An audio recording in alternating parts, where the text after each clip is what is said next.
Today we are reading from Srimad Bhagwatam, first canto, chapter 15, text number 50. And as we were discussing the previous section, this chapter is like this verse is the second last verse. After that, the last verse is about the benediction of hearing this pastime of departure of Pandavas. So all of you who are patiently listening every day, consistently, this message of Srimad Bhagwatam.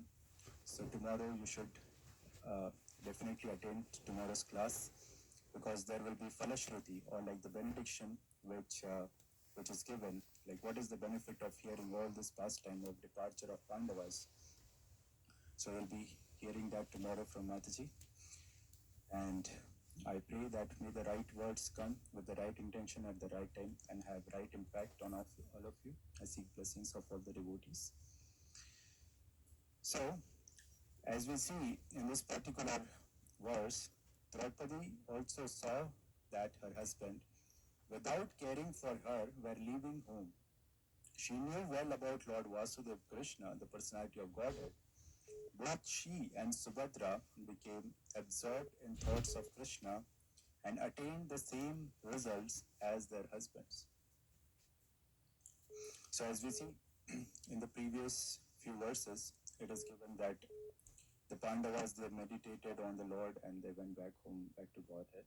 Similarly here, Draupadi and Subhadra, and Prabhupada mentions in the purport that even though her specific name of Subhadra is not mentioned in this verse, but Srila Vishwanath Chakravarti Thakur, in his translation or in his commentary, he gives this interpretation that also not only Draupadi but also Subhadra, she also attained the same destination as their husbands. Now, we see, we normally sing, or like we have heard Narottam Das Thakur's prayers of departed Vaishnavas. So in that he say, he expresses his emotion, intense emotion of Pashane Kutibo Mata, Anale Pashibo, Yoranga Gunera Nidhi, Kotha Gele Papo. Say Sanga Sangira Sange, Jai Kaila Vilas, Say Sangana Paya Kande Narottama Das. So Pashani Kutibe Mata, like he's expressing his heart that without your association, O Vaishnav Thakur, I feel like I should break my head with stone. I should enter the fire and leave this body, so that Sai Sangira J Pailo Vilas.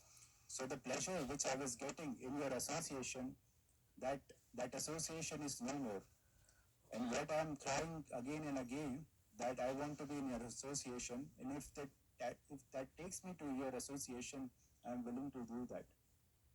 Similarly, that same intention, Pandavas and Draupadi, they are in a way expressing, because now Krishna is no more there on this worldly planet or in this material earth, and now they are feeling the same separation with Krishna and they want to be in association with Krishna again. So they are also quickly desiring the same, or like they are taking the next step of going back home, or like they are winding up their pastimes and they want to be with Krishna again. So that is their intention, or like that's why quickly, very quickly, without telling them or anybody giving instructions. Normally, if you see in the past times, Yudhishthira Maharaj, if he has any confusion or any doubts, he would approach some sages or he would ask Narad Muni or some seniors for some instructions. Similarly, Draupadi, Kunti, there are various like pastimes that occurs in that way. It always starts with some sort of confusion, and for answers they seek from great sages, and some great sage come and give some good advice to them. But in this case, they are very clear. They are very clear that okay, now their task is done in this material world and they want to go with Krishna, like they want to go back to Krishna. So that is their primary intention here. So Draupadi is also not waiting for like whether their husband is going to take her or what should be her next step. So she is also not bewildered, because Srila Prabhupada said like she was also very much trained. She knew what exactly she has to do. Similarly, for Subhadra, it was very clear for them what is the next step. They have taken their step, now they are flying their own plane, and now I have to fly my own plane. And this Prabhupada is also very important. Prabhupada would often quote this particular statement. When flying an airplane, one cannot take care of other planes. Everyone has to take care of his own plane. And if there is any danger, no other plane can help another in that condition. Similarly, at the end of life, when one has to go back home, back to Godhead, everyone has to take care of himself without help rendered by others. So, normally we hear this, of course, we need mercy of Vaishnavas, we need mercy of Guru, but the desire for going back home, back to Godhead, it has to be one's like personal desire. It has to come from within. It has to be a personal endeavor in the direction of going back home, back to Godhead, practicing our devotional service. So during our spiritual life, we may get some support from others, like from teachers or go-sadhakas or from parents or like in general, like any devotees or spiritual master. But at the time of death, when we are flying our own plane to basically Vaikuntha or Goloka, we are the pilots and we have to consciously remember Krishna. That no one can do on behalf of us. They can help us in remembering Krishna by chanting the holy name, or maybe they might be doing some kirtan or reading some pastimes along our deathbed or something. But that consciousness has to be there, that remembrance has to be there. That is one's own personal desire and personal endeavor has to be there for, or constant or cautious endeavor has to be there. So Krishna might help, but many times there is no substitute to the individual commitment to the process. We have to consciously commit to the process. So there is no substitute to the personal inspiration. So we can, like any others can give, they might give you some other kind of inspiration, or they might encourage you to practice Krishna consciousness. But when it comes to personal inspiration, it has to come from within. It has to be personally motivated, and after some point of time, when you are practicing Krishna consciousness for some duration of time, it has that personal inspiration has to be there. So, in Bhakti Rasamrita Sindhu, Srila Prabhupada quotes that Krishna Arte Akhila Cheshta. So, there has to be an action which is executed by the devotees, which means that is like all kind of which one devotees take all kinds of responsibilities for the sake of Krishna. So when we are practicing our devotional service here in this world, it is not like that we have to be irresponsible or we should not make any other endeavors for maintaining this Krishna consciousness movement or maintaining the organization. But when it comes to personal devotional service or like personal services to Krishna, maintaining our own consciousness, so it has to, that inspiration has to be from inside. Nobody else can externally enforce. Even Krishna, he doesn't interfere with the desires of the devotee. So Srila Prabhupada once, like he was quoting one time that I think one of his disciples, he was saying, Prabhupada, uh, I see that you get so much pleasure in distributing these books, like when we distribute these books and give you the scores. So I desire that life after lifetime, I should do the service for you on behalf of you.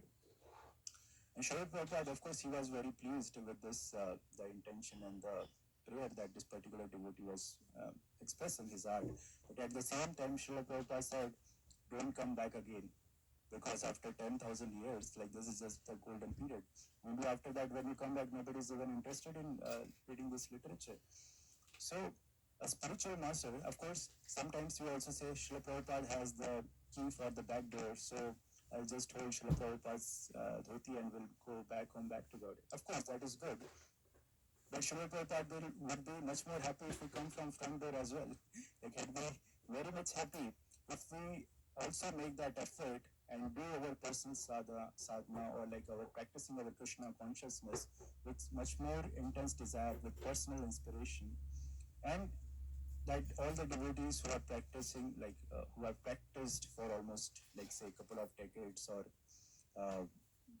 after some period of time, you might have observed, initially there might be like, when you are new, there would be some senior devotee who might be overseeing your activities or maybe correcting you in certain instances. But after some point of time, you are on own. Like, nobody is there to actually guide you.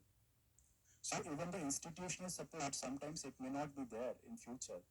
But that practice, if we have that genuine desire of practicing Krishna consciousness and going back home, back to Godhead, so irrespective of our situation, whether we are present in this world, is this temple, or go to Vrindavan, if our consciousness is not set to the right goal, to the right destination, then the effect will not be there.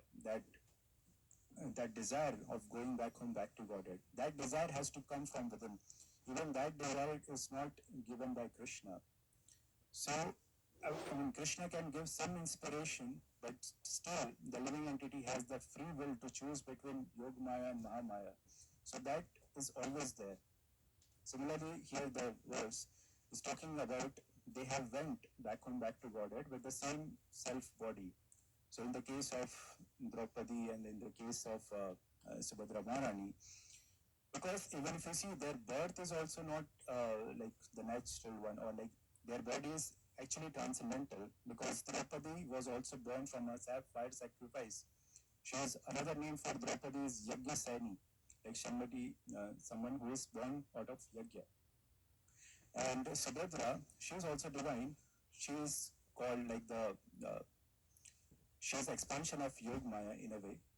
And in some stories, or like in some pastimes, it is said like Subhadra is the same Yog Maya which Kamsa tried to kill, and like she flew, and it is the same Subhadra. And in some instances, it is said like according to actually Mahabharat, it is said Subhadra is born out of Rohini and Vasudev. So she is like directly, or like the daughter of Rohini. So in both the cases, we can see that like her body is also not like ordinary material body. She is coming from the personal associate of Krishna. So her body is also transcendental. And we have this beautiful Subhadra Maharani here. So some devotees, like somebody who approaches Subhadra Mai in that spirit of Mahamaya as Bhadra Kali, her name is also called sometimes Bhadra. So they also approach, and especially in Jagannath Puri, they worship her in that mood.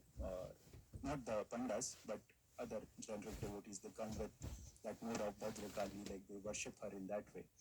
And the devotees, of course, we understand her as the sister of Krishna, which is the part of the Yoga Maya, like she's internal potency of Krishna, some expansions to that. As Bhadrakali, or like as a Durga form.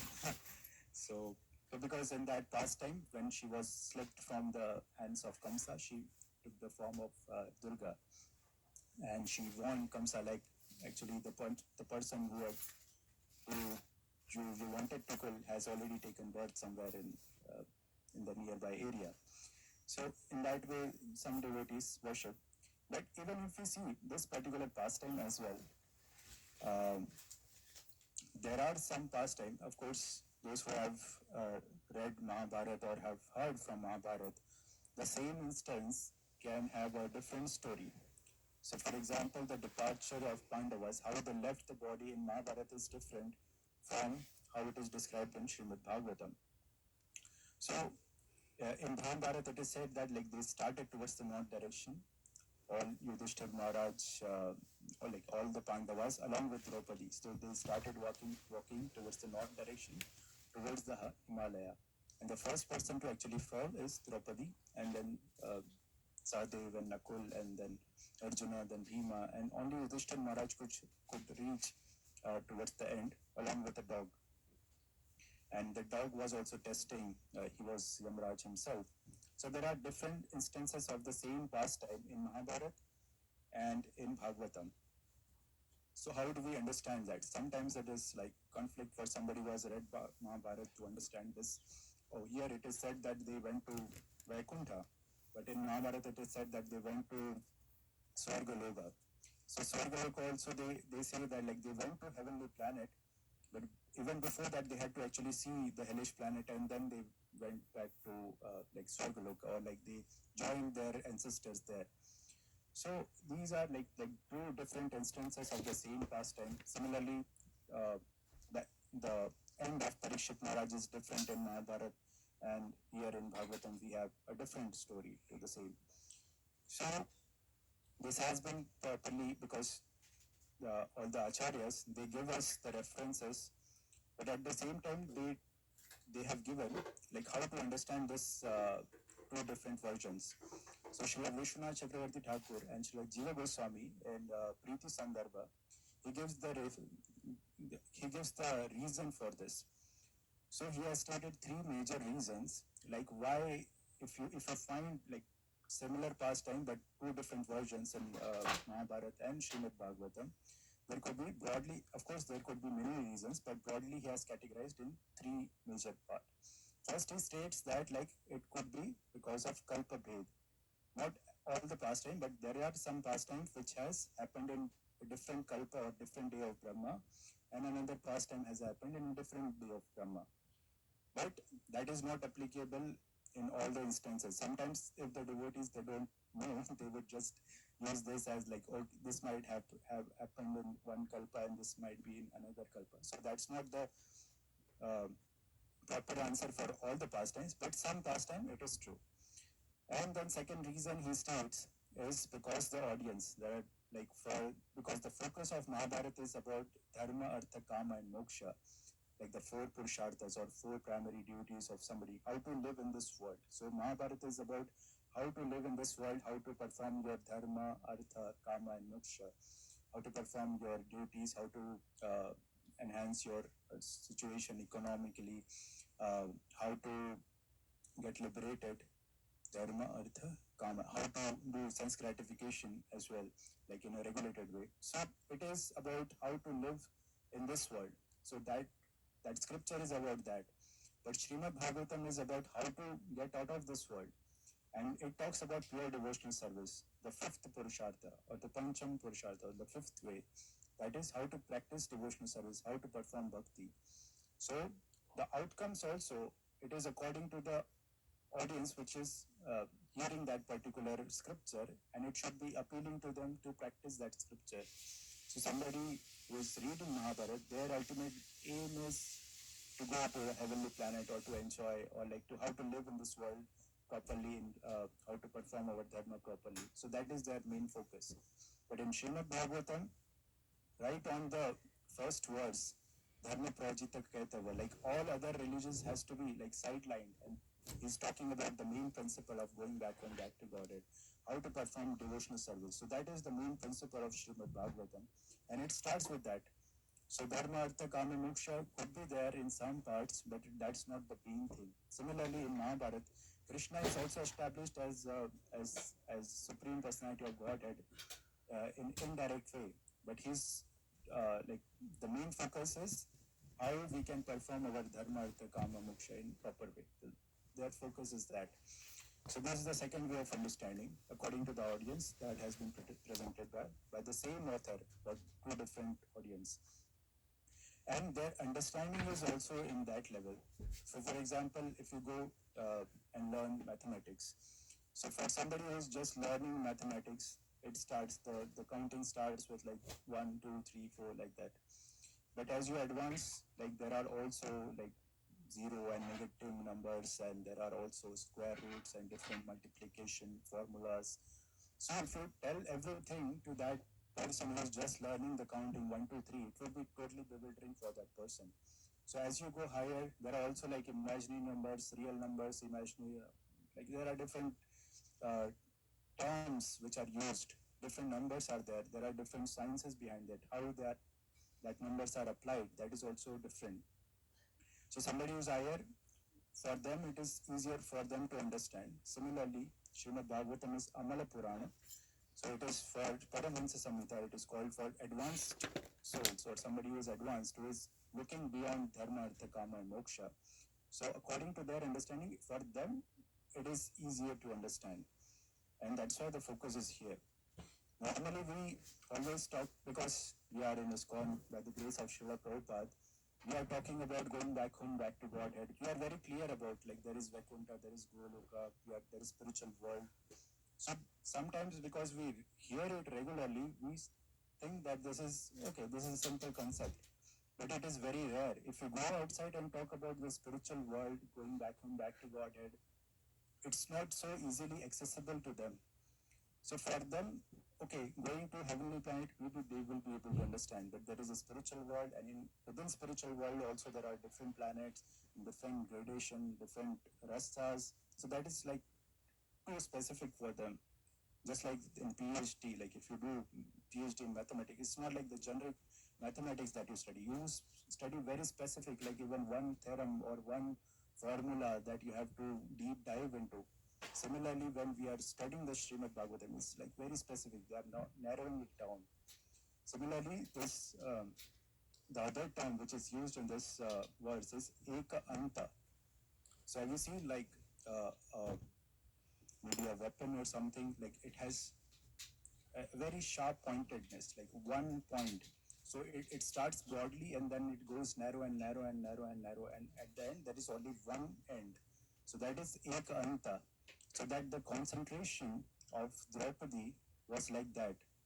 So initially she might be thinking that okay, they are my husbands, I'm dependent on them. But as she was very clear about her goal, and during the end of his life or of her life, she was concentrating her mind, and she was just narrowing her concentration, narrow and narrow and narrow and narrow, and at the end, Eka Anta, absolutely at like one end, one pointed awareness, like she was concentrating on the lotus feet of Krishna. So in that way, like we see, so Guru also like we see like they have departed to the spiritual world with the same body, and we sometimes hear okay, according to our desires, like we have to leave this body and then like, we have to reach, we attain a spiritual body and reach like we have to reach in that spiritual body to Vaikuntha. But in some instance, like Sri Prabhupada was mentioning that it is also because they don't have to change their identity, because in spiritual world also Subhadra is Subhadra, Draupadi is Draupadi. So their spiritual identity is also same. So they don't have to like change. Yudhishthira is Yudhishthira, Arjuna is Arjuna. So in that way, in Vaikuntha, their identity is also same. So even while practicing, or they have purified themselves in this world, so they don't have to change their body again to reach to that particular planet, because they have already spiritualized their body. So this like Brahmanda Brahmite Bhagavana Jeev, Guru Krishna Prasad Pai, Bhakti Lata Beach, as we see. So there is an explanation, there is a conversation between Sanatana Goswami and Chaitanya Mahaprabhu. And Chaitanya Mahaprabhu then explains how this Bhakti Lata Beach, we have to regularly water it by hearing and chanting, and we have to take care from all the weeds that grows. We have to carefully pluck them out. We have to make the fence so that like we should not commit Vaishnava Prad, and we have to take care of this Bhakti Lata very carefully. And as the Bhakti Lata grows, like it reaches, like it pierces the Brahman and then enters the spiritual world, it enters Vaikuntha, and ultimately it reaches to the Goloka Vrindavan, and it started bearing fruits. And that fruits are called the Prema. The sweet fruits of Prema is blossomed in that. But still that Bhakti Lata beach is still there in this material world. Of course, that Lata, like the bija, is basically he's talking about the body, that you are still in the sadhaka body or the body of a practitioner, and you are nurturing that Bhakti Lata, and your consciousness can reach even in this body to the spiritual world. You can attain that stage. But you are still in this body, you are performing your daily sadhana, your duties. Like in the case of all the associates of Sri Chaitanya Mahaprabhu, they have their own spiritual identity in spiritual world. They are serving there as well, and in their practitioner body, they are executing their duties. So, so Guru, similarly, Guru gives the Bhakti Lata beach. So again, coming back to this point of flying in our own airplane, so Guru can give that. And Srila Prabhupada is also mentioning that all the help which has to be given, it can be rendered in the ground, on the ground. That help can be given. So this, even before flying, they don't just like, even I think for car we can still do that, we are still on the road. But for plane, they have to be trained perfectly. So they should know the theory. They should know all the switches, all the plugs, and everything, how it works, and what is the purpose of each and every like the instruments or all the switches which are there in their cockpit. So unless and until they know everything, they're not allowed to fly. And even before flying, there is a simulation, like they create a artificial same kind of atmosphere, and they practice in that repeatedly. And once they are like 100% accurate, then they are allowed with along with like so co-pilot, and they train it because on the air, like you don't have any facility to like take another help or like any somebody else's help. So all this ground practice Srila Prabhupada was mentioning is compared to the practice or the support given by Guru and all the other our God brothers and other devotees, senior devotees. They are always there for us to train us properly, so that when it comes to flying an airplane, we should be already competent, or we should know how to do it. So similarly, this like in a way, this analogy we have to understand that this personal inspiration has to come from within. It has to be generated from within, and that comes from our own desire for going back home, back to Godhead. Because